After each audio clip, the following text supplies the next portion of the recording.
What's up, YouTube? This is Lisa. Today, I want to talk about why is it that girls who are interested in other girls are just too afraid to talk to them. I've seen it in memes, I've seen it on TikTok, I've seen it on Tumblr, when that was the thing, where there will be a situation, a girl's interested in another girl, and they're just too afraid to talk to them, so they go and they just stand from afar and try to give some nonverbal signals to say, hey, I'm gay, and I like you. In 2019, there was actually a trope that was born called the useless lesbian.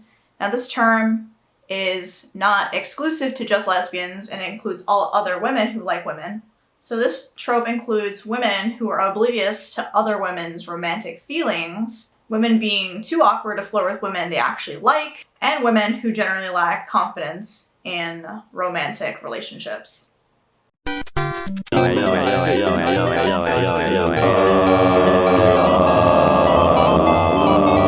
Holla get dollar.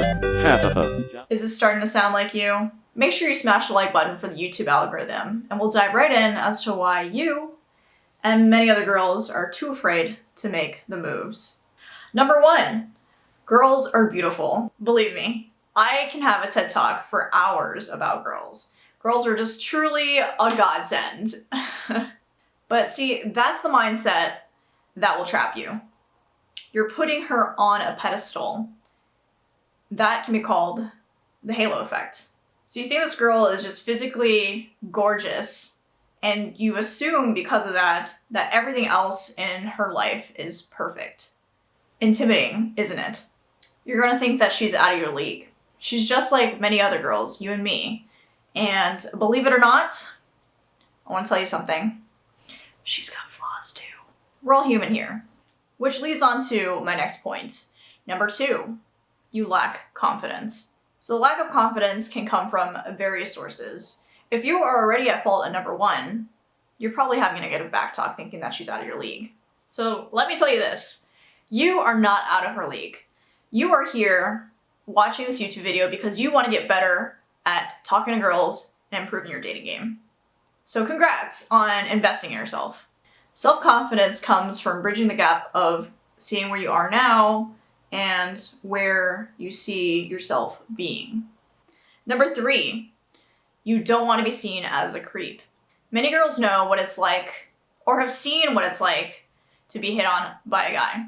It's creepy, it's awkward, uncomfortable, predatorial, all those bad adjectives. You don't want to be that guy or that girl. You don't want to be labeled as a predator. I get it. So in turn, you think it's easier to just say nothing and just look at her from a distance. Well, a balance of a good approach and respecting a person's boundaries will help you out, and you won't be labeled a creep.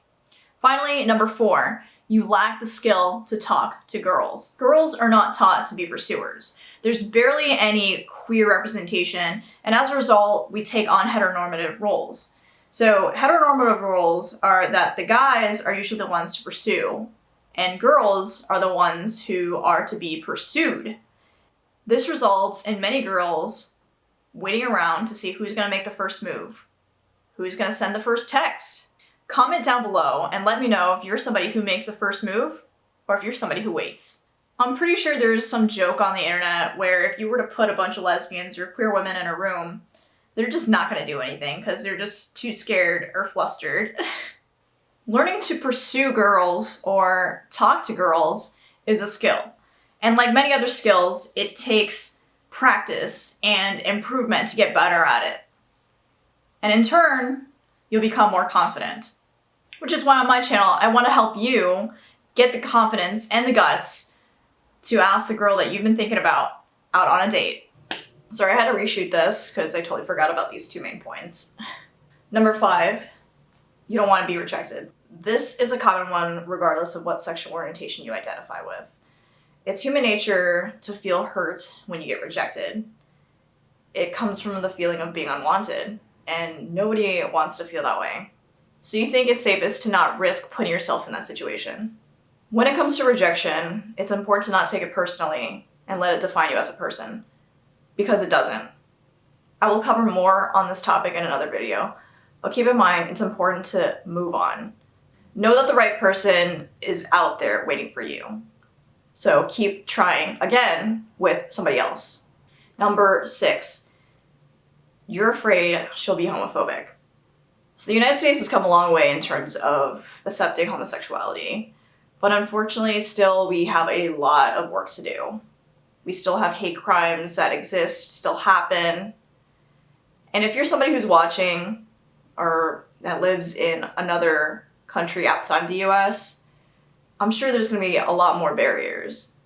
So please be careful. Know the person who you're talking to before you approach them and tell them that you are romantically or sexually interested in. I hope that this was eye-opening for you, where you can begin to realize what is potentially holding you back. Go ahead and click the subscribe button down below if you want to see more videos like this, where I can help you be the best version of yourself and guide you to help you find your next girlfriend. Peace.